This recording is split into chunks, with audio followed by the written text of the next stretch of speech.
Doug Christie, now you can remove the interim tag off Yes, you, sir. head coach. Just how does that sound? I want to go through the moment when you got the call, the text, the email saying, "Hey, we're making things official."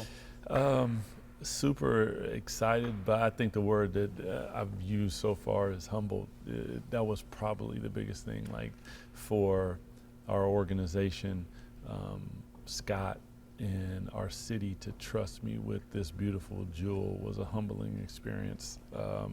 But I was definitely excited because I have a passion and what I want to see for our team, for our organization and community is it's hard work, but I'm super excited to take the challenge on. The love you have for this region is noted from after games to even every day at practice. We saw it ourselves. Yeah. What has this city just meant to you over the course of the last, call it 2 decades or so, Yeah. and just the pride and joy that you have here? You know, it's a special relationship because when I came here, they accepted me in a way that you don't experience in our league a lot. And then to have the success that we were able to have, to watch how it brought a community together, how excited people were, like that's huge. So for me, there's something in me that when you go through what we went through, and I said basketball can leave a hole in your heart a lot of times, but at the same time basketball can only fill it. So to be able to be in a position where I have a chance to do something about that is about as fulfilling as humanly possible.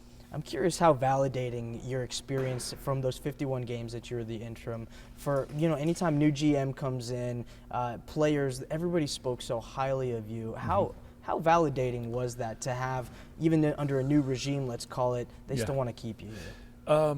It's huge because like you're in the moment and you don't really have time to pause and look at what you're doing and all those different things. Like after a game, you might have a second, but the next game is on. There's something that you have to deal with. So you never have to pause. So to hear our players, to hear Scott and our organization, it is, such a blessing because you hope that the work that you're doing is appreciated and you're doing it at a high level.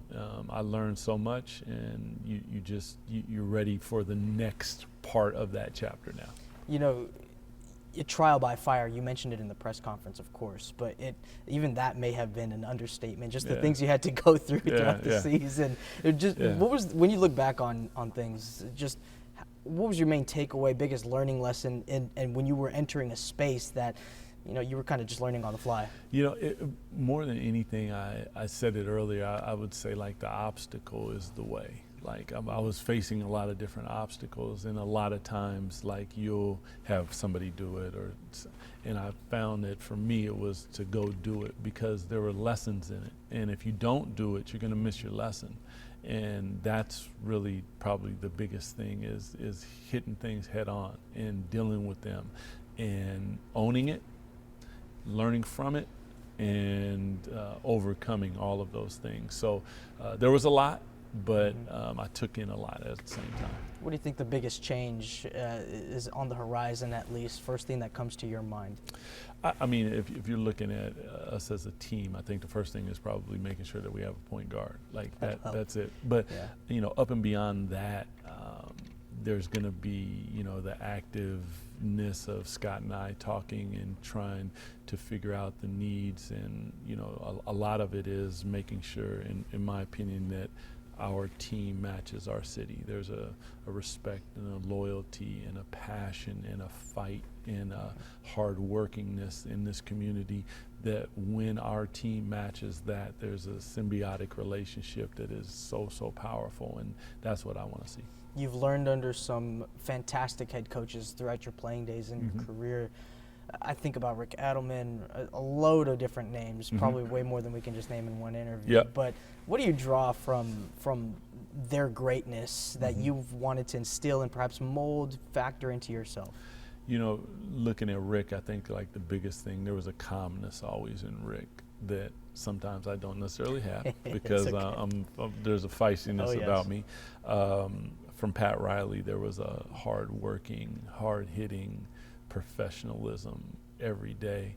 And the guy that I probably take from the most was Coach Pete Carril. And that is, there's a human side to basketball that we can never lose, and a love of a child's game that becomes this huge global empire that we have to never lose. And life and basketball run together.